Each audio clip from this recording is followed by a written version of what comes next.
C'est avec grand plaisir que nous vous retrouvons après un petit moment d'absence. Mesdames et messieurs, bienvenue au JT Sabah, le journal décontracté de chaque samedi sur Numérica Télévision. Au menu de cette édition, y a-t-il ou pas présence des éléments de l'armée rwandaise sur le sol congolais? Simple rumeur ou réalité? Nous avons posé la question au porte-parole du gouvernement. Nous sommes allés jusqu'à la MONUSCO. Vous aurez la réponse dans ce journal. On avait annoncé leur libération dans le cadre de la décrispation du climat politique qui règne au pays. Le décès Eugène Diomine Ndongala et le SCOD Jean-Claude Muyambo ont-ils quitté leur géol de Makala? Vous en saurez plus dans ce journal. Il l'avait promis, il l'a réalisé. Le député national Martin Fayoulou, qui refuse de continuer à siéger dans une institution hors mandat, a finalement décidé de rendre primes et émoluments lui payés par l'Assemblée nationale. Et comment faut-il comprendre ces gestes? Réaction à suivre dans ce journal. Et en international, nous reviendrons sur la polémique autour de la succession d'héritage de Johnny Hallyday. Grands enfants et veuves de l'artiste sont à couteau tiré à ce sujet. Mesdames et messieurs, une fois de plus, bienvenue au JT Sabah en mode décontracté toujours. Tout d'abord, cette nouvelle en provenance du territoire d'Ango. Nous sommes dans la province du Bazouélé, où la population s'est soulevée ce samedi 17 février matin et a brûlé quelques maisons des étrangers, en majorité des Soudanais et éleveurs Mororo. Pour cause, elle dénonce le meurtre de 4 personnes la veille par des individus armés à 15 km de la cité d'Ango. À Ango, on attribue ces drames aux éleveurs Mororo. L'administrateur du territoire d'Ango, pour sa part, pense que ce meurtre serait plutôt l'œuvre de présumés rebelles de la LRA. Selon Dieudonné Badélé, la police use de tous les moyens à sa disposition pour rétablir l'ordre. De coups de feu et des gaz lacrymogènes ont été entendus dans la cité. On le sait, c'est depuis mercredi que 6 soldats de la République démocratique du Congo ont été tués dans les combats pour repousser une incursion de soldats rwandais sur le territoire congolais.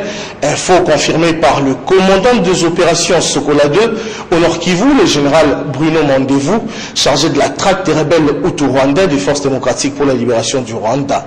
Pour le général Bruno Mandevou, l'armée rwandaise a fait une incursion sur le sol congolais. Information corroborée aussi par l'Institut congolais pour la conservation de la nature, ICCN en sigle. Contacté par notre rédaction, le porte-parole du gouvernement a dit ne pas avoir de commentaires à faire après les éléments d'information déjà fournis par les responsables militaires. Et à la MONUSCO, on dit attendre le résultat de la commission interrégionale mise en place pour trouver des explications aux événements. C'est ce que nous a confirmé Florence Marchal, le porte-parole de la mission onusienne en RDC. Tout le monde est illégitime. Que voulez-vous que je fasse? Que je continue à prendre l'argent du trésor public, l'argent des contribuables congolais en état illégitime? Non, l'essence... C'était une erreur, nous allons revenir sur ça. J'en peux passer. Oui, on disait, après avoir accueilli la tripartite RDC, Angola, la République du Congo, le président Joseph Kabila a quitté Kinshasa ce samedi. Il séjourne à Lusaka, en Zambie, pour une visite de travail avec son homologue Edgar Lungu. D'après des sources concordantes, les deux hommes d'État parlent des questions d'actualité, celles qui portent entre autres sur le renforcement de la coopération bilatérale entre la RDC et la République zambienne. Quid d'Eugène Diomine Ndongala et Jean-Claude Muyambo, initialement prévu pour ce vendredi? La libération n'a pas encore eu lieu. Selon certaines sources proches du ministre de la Justice, ce retard ne serait dû qu'à quelques formalités administratives à remplir. Rien de grave, en tout cas, rien allant dans le sens contraire de la décision de leur mise en liberté qui devra intervenir dans les prochaines heures. Plusieurs organisations comme Congolais Debout, Lucha, Filimbi et FIDH ont déposé un mémo à la Cour pénale internationale pour demander l'ouverture des enquêtes sur les violences dans les Kasaï, dans les Kivu et la répression des manifestants publics. Ces derniers mois, le bureau du procureur de la CPI a accusé réception de documents déposés et les informations y figurant ont été inscrites comme il se doit au registre de communication du bureau et recevant toute l'attention voulue conformément aux dispositions du statut de Rome de la CPI. C'est ce qu'a répondu Marc Dillon, chef de l'unité des informations et des éléments de preuve au bureau du procureur dans son accusé de réception. Il a aussi promis une réponse écrite dès la décision qui aura été prise à ces sujets, ainsi que les motivations qui la justifient. Au mouvement de solidarité pour le changement, on a rendu hommage à un de leurs tombés lors de la marche du 21 janvier dernier. Les partis de Laurent Batoumona en a profité pour réitérer l'essence de son combat. Les détails dans ces reportages. Serge Kikunda, membre actif au sein du mouvement de solidarité pour le changement. Quelques jours après sa mort survenue lors de la marche du 21 janvier, l'occasion était propice pour le cadre et sympathisant d'honorer la mémoire d'un de leurs. Ses frères, ses compatriotes tombés pour une cause noble. L'exercice de la liberté de manifester en vue d'exprimer ses opinions. Réunis tous autour de la dépouille des Serge, mais aussi autour de l'idéal, les femmes et hommes du MSC ont promis de faire bloc autour des idéaux de leur parti basés sur la démocratie, la solidarité et les changements. Autre chose dans ce journal, je suis venu ici remettre l'argent qui a été viré dans mon compte indûment. Tels ont été les propos tenus par le député national Martin Fayoulou pendant qu'il venait retourner dans la caisse de l'État sa prime ainsi que les émoluments versés sur son compte en tant que député. Estimant que son mandat de député est arrivé hors mandat, Martin Fayoulou a tenu ainsi à envoyer un signal à tous ceux qui sont hors mandat de jeter l'éponge. Sur au total, un peu plus de 8 millions de francs congolais, à peu près 5 000 $, que le président de l'ECD a reversé au trésor public. Au-delà des émoluments, Martin Fayoulou a également pris le soin de restituer, toujours dans la même caisse, sa prime perçue dans le cadre de la session extraordinaire de l'Assemblée nationale. Que retenir vraiment de ces gestes de Martin Fayoulou? Nous avons joint le concerné lui-même pour lui poser la question.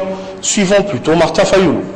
Tout le monde est illégitime. Que voulez-vous que je fasse? Que je continue à prendre l'argent du trésor public, l'argent des contribuables congolais en état illégitime? Non, l'essence de mon geste, c'est de dire que les gens doivent apprendre à être sérieux, les gens doivent apprendre à respecter la loi, les gens doivent apprendre à respecter les accords et les gens doivent apprendre à respecter leurs engagements et à respecter leurs paroles. Monsieur Fayoulou, ces gestes que vous avez posés n'est-il pas une goutte d'eau dans l'océan? Appelez-le comme vous voulez, qualifiez-le comme vous voulez. Et si je suis ces gouttes d'eau dans l'océan, mais il faut qu'il y ait des gouttes d'eau pour que l'océan existe. Donc là, j'ai dit, il faut que ça change. Sinon, les Congo ne changera jamais. Si on va commencer par moi, je suis content et ça va commencer. Mais je crois qu'il y a des milliers et des millions de Congolais qui pensent comme moi et qui pourront agir comme moi, ils veulent agir comme moi pour changer ce pays. J'espère que vous ne nous tiendrez pas rigueur pour la qualité pas très bonne de ces sons. Il faut rappeler que c'est depuis 2017 que Martin Fayoulou, élu de la Lukunga, ne siège plus à la Chambre basse du Parlement sans que la possibilité qu'il soit remplacé par un de ses suppléants ne soit envisagée. Les évêques de la Conférence épiscopale nationale du Congo ont clôturé ce samedi 17 février 2018 leur assemblée générale extraordinaire consacrée à la situation socio-politique en RDC. À l'issue de cette assemblée qui a duré 3 jours, l'épiscopat promet de communiquer les résolutions prises. C'est lundi 19 février 2018. Au deuxième jour des assises, le président de la Commission électorale nationale indépendante, CENI, Corneille Nangaa, avait été invité pour faire l'état de lieu du processus électoral au pays. Et puisqu'on parle de Corneille Nangaa, arrêt sur image dans ce journal, la photo a fait la une des pages sur les médias sociaux. Le cardinal Mosengo, je pense que nous devons logiquement avoir cette photo-là. Le cardinal Mosengo bénissant le président de la CENI, Corneille Nangaa, après la présentation de la machine à voter à la SEMCO le jeudi 15 février 2018. Au-delà du président de la CENI, le vice-président Norbert Bassengezi s'en était allé lui aussi, tête baissée, chercher la bénédiction du cardinal. Parlons santé, le choléra en RDC, des nouveaux foyers ont fait leur apparition, toujours le long du fleuve Congo, notamment dans les zones de santé de Bolobo et Yumbi. Nous sommes là dans la province du Maïndombe. C'est un communiqué publié par l'Organisation mondiale de la santé vendredi 16 février. 14 cas suspects ont déjà été enregistrés et un décès. Les détails avec Ange Makati.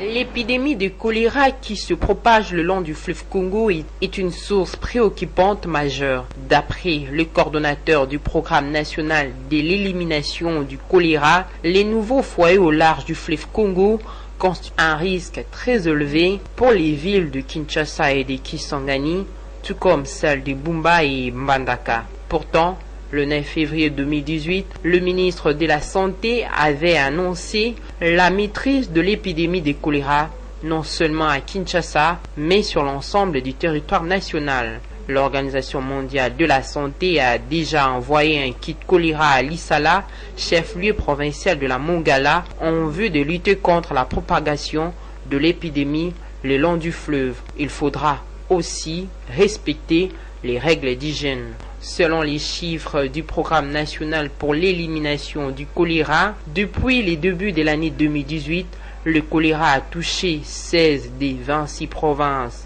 de la RDC, causant un total cumulé de 3 905 cas suspects de choléra, dont 63 mortels dans 83 zones de santé. Au-delà de nos frontières, nous vous l'annoncions en titre, l'héritage du rocker Johnny Hallyday fait l'objet d'un véritable scandale. 2 de ses enfants se retrouvent totalement déshérités au profit de Laetitia Hallyday, sa femme et mère de ses 2 autres petites filles. Tension et rancœur, rien ne va plus au sein du clan Hallyday qui ne cesse de se déchirer jour après jour. Ange Makadi a fouillé les détails de ces sujets que nous vous proposons. Des propriétés près de Paris, à Los Angeles et sur l'île de Saint-Barthélemy, des voitures de luxe et des motos de collection, un peu plus d'1 million de chansons qui généreront des droits pendant 70 ans pour les plus récentes. Après sa mort, Johnny Hallyday peut zérer un peu plus d'une dizaine de millions d'euros. Jusque-là, tout allait bien. Et c'est seulement voilà que depuis le 12 février 2018, le patrimoine de Johnny Hallyday est au cœur des débats. Selon son testament, le rocker français d'origine belge aurait légué l'entièreté de sa fortune exclusivement à Laetitia, son épouse, déshéritant ainsi ses autres enfants. Chose qui n'a pas plu à ses autres enfants, David et Laura se sont engagés dans une bataille juridique. Ils ont saisi le tribunal de grande instance de Nanterre et ont suspendu temporairement la vente de la demeure de l'artiste à Marnès-la-Coquette. La première audience est donc prévue pour le 15 mars prochain. Il faut savoir que si la justice française ne permet pas de déshériter ses propres enfants, à Los Angeles où l'artiste avait rédigé ses dernières volontés, cela est permis. Il faut aussi rappeler que selon les dernières informations rendues publiques par un média français, RTL en l'occurrence, les kings du rock français auraient déjà, de son vivant, légué bien de choses à ses 2 grands enfants, ce qui justifierait la démarche entreprise dans son testament. Et voilà, c'est par cette polémique autour de l'héritage de Johnny Hallyday que nous nous séparons. C'est par ici que prend fin ce journal. Merci de nous suivre sur YouTube et de visiter notre page Facebook Numérica TV officielle. Bonne suite de programme sur Numérica Télévision.